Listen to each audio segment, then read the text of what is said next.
muzičar, kitarist, kmet, producent, multitalent, poet in stvarnik studia Lotus, Borut Antončič, a.k.a. Bortros.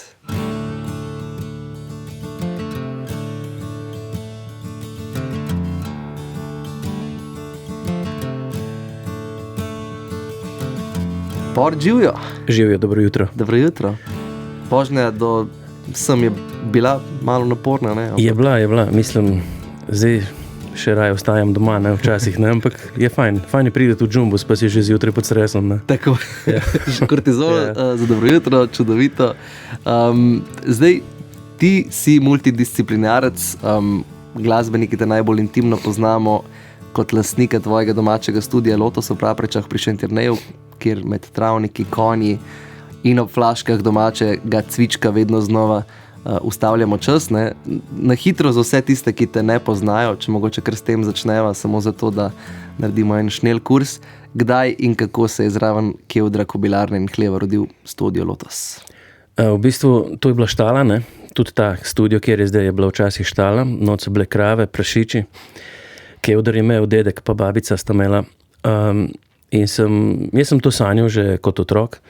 Mislim, kot otrok. Že mogoče celo v osnovni šoli, konc osnovne šole sem nekje videl neke posnetke iz enega studija, pa me je tako začaralo, veš. In pol s prvim bandom sem že takrat fantom rekel, sej bomo svoj studio, enkrat pa bomo tam snemali. In potem sem, koliko sem bil star, 20 let, sem rekel očetu, to je bilo tam, tam nekje. Kaj pa, če bi ti manj dal tale Kevdr, pa bi jaz to malo predelal v studio, pa bom počas začel snemati. Oče sploh ni vedel, kva to je studio, veš, mislim, kaj zdaj, ne. Pa je rekel mamici, je rekel, lej, če bomo dal mu Kevdr, verjem, da šla malce cela štala v to, ne. In dejansko z leti se je to zgodilo, ne, tako da zdaj je cela štala v bistvu studio. In evo, so se v teh 25 letih zgodile mnoge stvari, mnoge zgodbe in vesel sem, da imam zelo lepe spomine na te čase. No. A je oče zdaj, ko pogleda za nazaj, zadovoljen s tem? Ja, oče je zdaj ikona tega studija. Zmeraj, ko kdo pride na kakšen špricerček, ne, se meni s fanti, ne, tako da njemu to dogaja, ne. Gre kdaj tudi noter v studio? Ja, gre. Včasih gre tudi kaj poslušati, ne. Pa pride vam, pa reče, fina muzika, fina. Čeprav on je čist bolj v narodno-zabavni muziki bil zmeraj, ne. Ampak reče tako, fino igrajo povije, fejst fanti so, ja, nijem kaj reči. Lej, en špricerček smo spili, pa je to, ne. Ej, to sem te hotel naprej vprašati. Se mi zdi, da ima vsak studio v Sloveniji, vsaj tisti bolj resni, da ima vsak zelo specifično energijo, pa zelo nek specifičen ambient. Se mi zdi, da poznam sceno bolj pri mladih bendih, je neka odločitev, a greš v Cosmosonics, a greš v Bertrexe, a greš k tebi v Lotusa. In me v bistvu zanima, a ste lastniki teh studijev bolj uveljavljenih slovenskih studijev med sabo rivali? A se malo grdo gledate z, lastniki Bertrexov, Cosmosonicsa, ali ste kolegijalni med sabo? Mi smo si super, sej v bistvu je tako, da nas je še ful malo, ne, takih studijev, kamor lahko band pride, pa tam spi, pa živi, pa ustvarja, ne, v bistvu teh studijev ni več tako, kot je bilo včasih, ne. Recimo, en res močen studio smo zgubili v Novem mestu, RSL, ne. Mi smo kolegi med sabo, jaz sicer v živo se še nisem spoznal z lastnikom Bertrexa, pa sva si že pisala parkrat, da se morava dobiti, ampak on tam ljudi po Kočevju oživlja, jaz tle pač druge stvari delam. Ampak s Cosmosonicom smo pa in s Pečavarjem in z Arnijem smo full friendi, tako da vsi zmeraj kaj pomagamo, zmeraj, če kdo kaj nima, ali pa whatever, ne. Imamo pa različne stranke, to je pa res, tako ko si omenil na začetku, ne. Kakšni ljudje pridejo k tebi, recimo, bi rekel? K meni pridejo ljudje, ki imajo radi malo bolj razpuščeno vse skupaj, ne. Se pravi, k meni dosti hodijo, recimo, zdaj smo imeli Majke, Goran Bare je bil 2 meseca nazaj, se mi zdi. To je človek, ki nima pravil, ne. Ni zdaj pomembno, ali bo on zdaj kaj naredil, ali ne. On je prišel ustvarjati, zdaj, če mu bo padla kakšna ideja dobra, bo naredil, drugače pa ne, bo pa drugič prišel, ne. In isto, tudi vi, Kokosi, Murphy, taki bendi pridejo k nam, ki si vzamejo čas in jaz to ful cenim, no, da ne hitijo, da ne pridejo sam neki posnet sterilno in gredo domov, ne. Čeprav... Ko si ravno rekel, vzeti si čas pa Murphy, se mi zdi mogoče, da si dal super istočnico. En prijatelj je posnel eno voščilnico ali pa dajmo reči en pozdravček, ki bi tega zavrtel, če ti je to okej. Štima. Živijo Bort Ros, tukaj Gregor Strasberger, tvoj najboljši prijatelj. Se spomniš, ko smo živeli mi pri tebi, skupina Murphy, kar 2 meseca sredi korone pri tebi smo bili. In hvala, ker si nam vedno priskočil na pomoč, tudi takrat, ko smo bili že kar resno kosmati. Prišel si z brivnikom in nam kar tam na ploščicah odbril vse velike brade, ki jih imamo. Hvala, ker si, pogrešamo te, upam, da se vidimo še kdaj. Fak, to sem pa že pozabil, veš. Evo, ne? Je, točno, še bril sem jih. Ne sem, da sem v trgovino hodil po hrano, ne. Ja, res, oni so bili tle, po mojem, enih 60-70 dni, ne vem točno. Ja. Med korono pa so živeli pri meni. Sicer nisem nikdar namena, da bi ljudje spali v studiu, ne, ampak mislim, da takrat se je potem tudi to spremenilo, ne.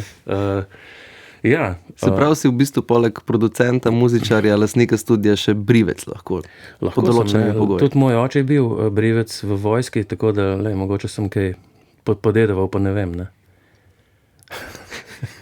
Ej, če se ti pa še ni zgodila tako velika travma, da bi res zapovedal, da se ne sme več spati v studiu, ker nekateri studiji imajo ta pravila, ne, zaradi incidentov ali brez incidentov, ampak očitno ti še nihče ni pobruhal mešalke ali pa se ti polulal na knjige v se tega ne vem, studiu. lahko da pobrišel za sabo, ampak že parkrat se je zgodilo, ne. V bistvu ta studio sem dejansko jaz samo še lastnik zadnje čase, noter delata Bojan Pahlina in Jan Porebr, ki to super furata, ko pridejo bendi, ne. Tako da smo se že parkrat zmenili, zdaj se pa ne bo več spalo not, ne. Ampak zmeraj se zgodi, tudi zaradi tega, ker vse je drago, ne, tudi okoljček, bend recimo zakupi neko gostilno, apartma, je takoj cena skoraj više, kot dajo za studio, ne. Tako da se zmeraj kaj zmenimo, no. Tako pač je, ne. Pri nas bo zmeraj tako, ne. Domače. Ja. The best. Ej, na katere izmed tistih, ki so tukaj snemali v teh 25 letih, bi rekel, da si najbolj ponosen? Najbolj sem ponosen na tiste, ki pridejo, odigrajo en take in gredo domov in vejo, da naslednji take ni več potreben, tako da predvsem na take. Imaš kakšen konkreten primer? Ja, primerov je ogromno. Sicer zadnje leta veliko manj, ampak recimo zadnji tak band, ki je prišel snemati album, so bili Grizzle iz Brežic. Sigurno jih poznaš, mogoče kakšno pesem. Oni so to res odpokali v 2 dneh in dejansko so zelo, zelo, zelo dobre posnetke naredili. In te čase v bistvu jaz pogrešam, ker včasih se je tako delalo, ne, recimo tudi z Zmagom Šmonom, to je en zelo znan producent slovenski, ki je tudi Žardje med drugim delal. Sva bila že enih 10 let nazaj, če ne več, dogovorjena, da narediva v mojem studiu ta sistem, da imamo v bistvu, da snemamo na trak več, enih 12 kanalov največ in da se band postavi, ozvoči in to je to. In snemajo, narediš par tejkov komada, ampak nismo nikoli tega izpeljala in mi je žal, ne. V bistvu nismo pa speljala tudi zaradi tega, ker ni spet tako veliko bendov, ki to zmore narediti, ne. In nekako se mi zdi, da se ne bi šlo, čeprav... Ja, mladi bendi smo se absolutno navadili na dobo digitalizacije, kjer ni pritiska, da pač je treba v enem šusu posnet, ne. Ja, res je. In je ta neka stara šola verjetno že skoraj malo izumrla vrsta, tudi pri starejših bendih, ne. Ja. No in recimo Brežice, Krško, tam je en tak kraj, kjer se še zmeraj najdeš dober bend in res so sposobni to oddelati. Sej najdeš še marsikje, ne. Sej vi ste isto, samo mogoče ne poskušate tega, ne. mogoče, ko boste malo starejši, vam bo to pasalo, vam bo to sedlo, ne? Da boste že na vajah toliko dobre stvari naredili, ne? Da dejansko je pa nekaj res, ne? Da bolj mešaš drag, bolj smrdi, ne? Pri Bortu v studiu nastajajo komadi, nastajajo albumi in pa tisto, kar mene najbolj zanima, ne? To so zgodbe. Lahko začnemo mogoče z razlogom za prvo glasbeno željo na začetku, za Rudija Bučarja. Zakaj? Kaj je zgodba tukaj v ozadju? Ja, Kamen Terembrin, ne. Rudi bil pri meni, imel koncert v Šentjerneju, ne vem, marca 2024 ali ksej, ne vem, že katero leto je. In je prespal in smo se ga tudi malo napila, moram priznati. Sicer jaz sem zelo hiter trhlen, ne, on malo glas drži. In je okrog 2 zjutraj vzel kitaro pa rekel, ma kaj ti lahko zaigram eno novo pesem. In mi je zaigral Kamen Terembrin, ne. Jaz sem se zjokal, sej ne samo zato, ker nisem bil več čist diht, ampak ker je res čudovit komad, ki ga je napisal, tekst en župnik tam njihov o Istri, ne. In sem rekel, Rudi, ko bom prvič kje, bom probal te reklamirati, če se le da, ne. Res super in zato sem si tudi zaželel, ker sem imel možnost 2 izbrati. Fenomenalno. Okoli Lotosa pohajkujejo različni popotniki, Ja. čudaški, nečudaški, predvsem čudaški, na dober način seveda, ne samo uveljavljeni slovenski bendi, recimo Kajlaš Kokopeli je eno ime, ki se pojavlja, ko človek snema pri tebi, pa ne vem točno, kdo to je, ampak sem slišal pa neke šepete. Kajlaš je ena posebna zgodba. Zdaj že kar nekaj let hod. On tako pol leta živi v Južni Afriki, tam ima tudi koncerte, pa na Baliju, pa drugače iz Nemčije. Ampak mene enkrat klical moj kolega, pa pravi, ti, imam enega modela tle na gradu, je nekem Mirenski grad, ima nek voz tak potovalni, to je star indijanski voz, ne, v katerem je on dejansko živel na Švedskem nekaj let in ni imel tega voza kam dati, ne. In je ta Boris Friend me klical, če imam kaj placa, da bi ta voz parkiral za nekaj časa, ne. In ta voz je bil pač 2 let parkiran, en kolega mojega je šel s traktorjem gor iskat, ne. In pa smo skužili, ne, nam je Kajlaš povedal, da ima v tem vozu ful inštrumentov, ne. Tako čez 2 let, ne, mi pa studio, tam ima tam zadaj en nadstrešek, mi pa ta voz zadaj imeli, ne. In dejansko on je zelo dober flautist, ne, zelo različne flaute igra, ima par 100 let stare flaute iz res iz nekih materialov, ki še danes ne razumem, iz česa je, ampak on pride k nam mogoče 2-krat na leto in potem ga v Pleterje peljemo, tam je ena gotska cerkev, kjer ful lepo odmeva in ga tam posnamemo ponavadi. Drugače pa producent dela svojo muziko. Mislim, veliko takih ljudi pride tudi okrog nas, no, posebnih. Se ti, po mojem, kakor slišim, bolj kot na enkrat do 2-krat na leto, če ne še na manjši interval, dogajajo čudaške zgodbe. A bi mi lahko povedal najbolj ali čudno, ali pa zabavno, ali pa carsko, ali pa zapomljivo zgodbo iz teh let Lotus studija? Mislim, zgodb je ogromno. Lahko povem zgodbo o moji babici, ne. Ko so Dan Dejevci snemali, mislim, da so delali predprodukcijo za ta album Ure letenja, je babica vletela not in je vrgla motiko not in šla tako sred noči. Pa jaz tako, mama, pa kaj je bilo pa to, ne? Pa prav, ja, zame kevder, zmer je bil kevder in je kevder. In to je to, ne? Mislim, teh zgodb je, z mamo je itak, ona je bila res ikona, ko je bila še živa tle. Zdaj moj oče nasledil to, ampak zgodb je ogromno, ne. Tudi zgodbe z Romi, ki pridijo mimo. Pa... Ja, deva še to, prosim. Se mi zdi, da imaš en tak zelo čudovit odnos z lokalnimi Romi, tak funkcionalen, na nek čuden način funkcionalen. A mi lahko poveš? Ja, mi zelo dobro funkcioniramo. Recimo, mislim, funkcioniramo, včasih tudi ne, sej, jasno, sej so znane zgodbe. Ne vem, enkrat sem mogel podreti eno barako, tako staro, dolgo doma in sem klical na firmo, če bi mi podrl, pa so rekli 12 000 evrov, pa sem rekel, ma ne ga sred, ne. In pokličem Roma Zvoneta in sem rekel, da ti svoje Ricky Martine pripelj, pa bomo mi to podrli, ne? In vse vzamete, kar boš videl, je tvoje. Ne? In smo se tako zmenili in to je bilo v 3 dneh pospravljeno, pometeno. Ne? Take stvari. Pol kakšne knjige pridejo iskati, pa ne, tudi kakšno mogoče kdo prebere, no? Ampak zadnja zgodba je bila, mislim, da je bila Siddharta pri nas, ne vem točno. Smo zunaj bili pred studijem, pa pride mimo, ne? Pa reče, Borut, imaš kakšne knjige? Se rekel, mam, če boš prebral, pa prav, eno bom. Ne? In pa jaz pa pobiram knjige iz knjižnice, ki jih dajo v razrez in jih v studio dajem, da malo razbijajo zvok, pa da ljudje, ki so ustvarjalni, si kakšno tudi domov vzamijo, sem slišal. Ne? Tako da, ta je bila res zgodba. Ne? Nisem mogli verjeti, fantje, da imamo take pač pristne odnose, ne? Z ljudmi, ne? Raznimi. Demoni in njihov avtor z nami v živo na Valu 202 kot frontman Bord Ros, še vedno živijo. Kaj so tvoji demoni? Oziroma o čem govori komad? Komad govori o v bistvu sanjah, ne?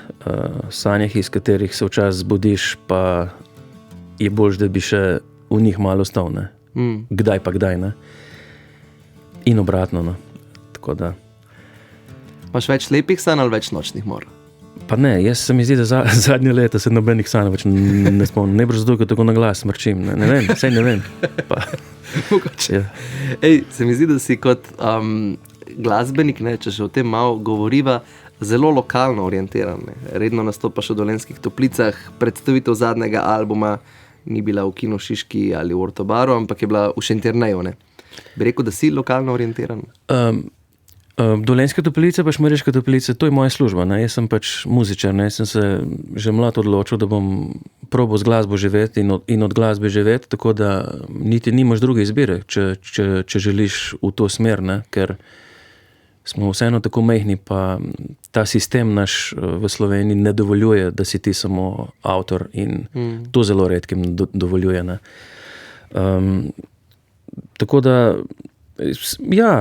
sem lokalno orientiran v Šentjerneju, imam pa te kar malo bolj redne, skoraj vsako leto, no, en koncert, tako da meni to čist paše, ne, jaz sem zelo rad imam intimo in zelo rad sem povezan z ljudmi, sem bliže njih, včasih tudi rad ne igram na odru, sem raje med ljudmi, tako, pač, to je moj način, no, ne vem, jaz bi bil zelo srečen, da imam v vsakem mestu 50 oboževalcev, pa bi šel njim igrati v nek tak prostor poseben. V nek lokalni KGBL. Ja, to mi je dovolj, ne.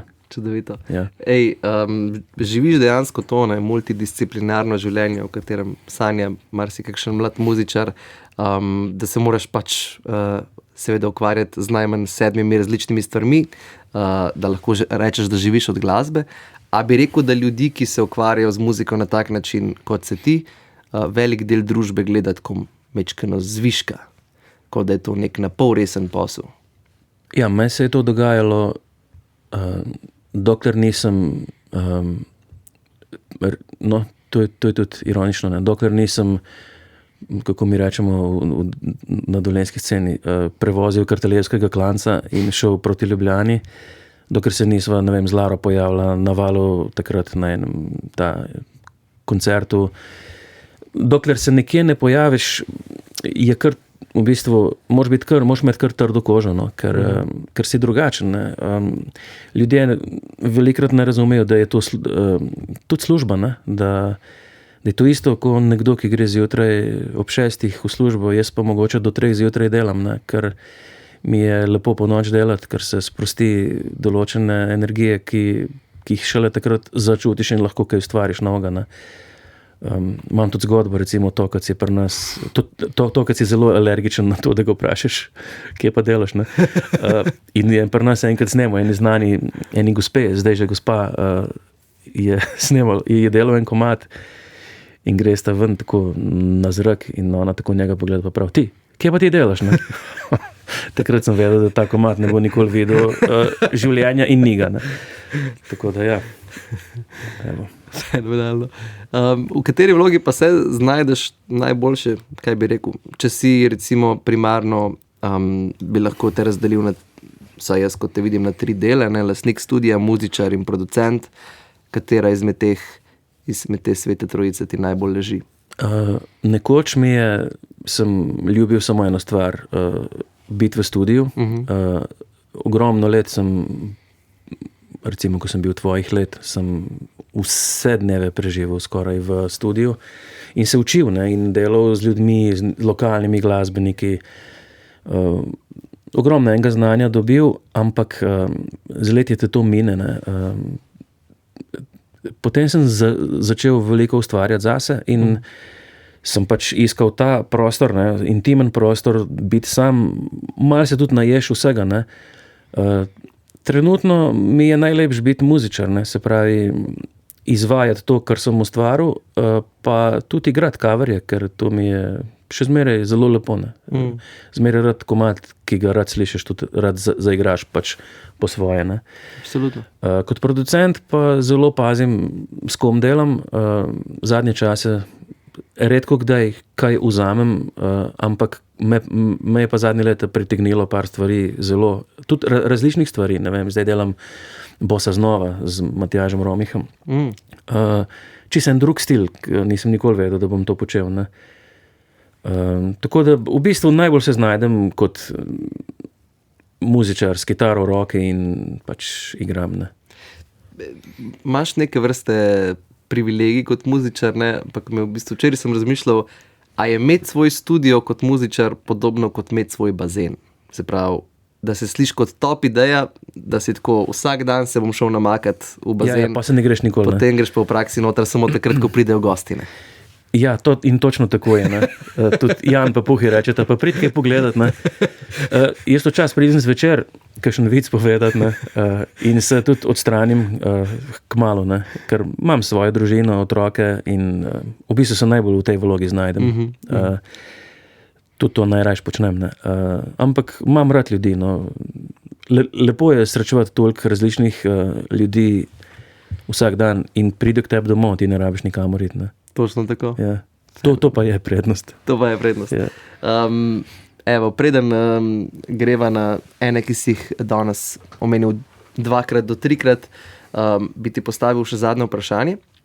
In sicer, Bord, kaj bi rekel, da je tvoj smisel in kako bi rekel, da ga prakticiraš?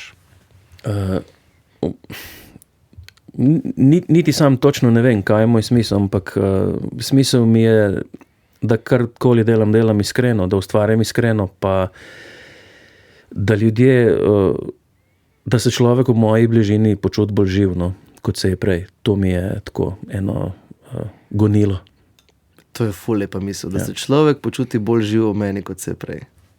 Po mojem, to je eden najlepših odgovorov, kar smo ga dobili do zdaj. Hvala lepa. Hvala, da si prišel in vso srečo še vnaprej. Tudi vam.